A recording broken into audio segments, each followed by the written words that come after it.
ओम नमो नारायण। मित्रांनो, आपण फक्त 21 वेळा ओम नमः शिवाय हा मंत्र जर तुम्ही म्हटला तर तुमच्या दररोजच्या जीवनामध्ये आनंद निर्माण होईल।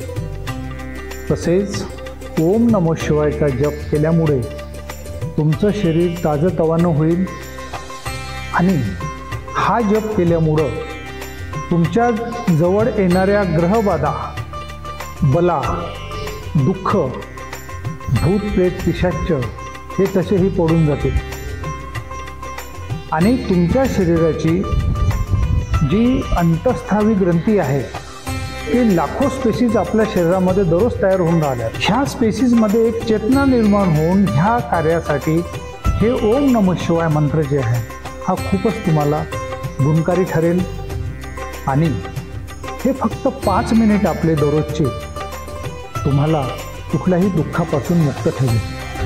काही आपल्या शास्त्रांमध्ये ऋषीमुनी आणि गुरूंनी सांगितलेले आहे की ओम नमः शिवाय हा मंत्र म्हणायचा नाही, कारण की तो ओम तुम्ही फक्त नमः शिवाय म्हणायचा।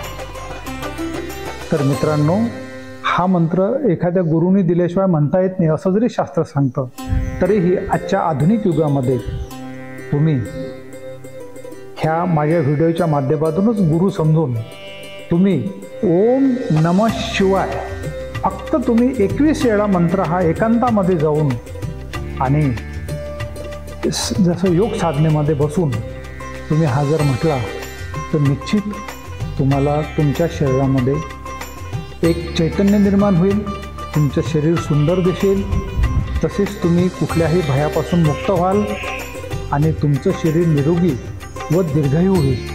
तरी ओम नमः शिवाय हा जप तुम्ही 21 वेळा दररोज करायचाच। कधीही ज्यावेळेस मूड असेल, फ्रेश होणं जरुरी आहे।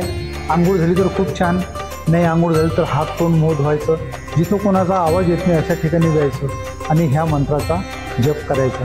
मित्रो, देवादिदेव महादेव ह्यांना पुकारल्यानंतर सर्व शास्त्रामध्ये यांना भोळे म्हटलेले आहे, भोले महादेव। का बरं? ते फार त्वरित प्रसन्न होतात मित्रांनो। तर आपण आपल्या दररोजच्या जीवनामध्ये जर ह्या ओम नमः शिवाय मंत्राचा फक्त 21 वेळा जप केला, तुम्हाला निद्रा चांगली येईल आणि डरावणी स्वप्ने तुम्हाला पडणार नाहीत। छोटे मोठे दोष तर तसेही निघून जातात, ग्रहदोष पण निघून जातात। तर ह्याचा आपण एक शिकवण घ्यावी। ओम नमो नारायण।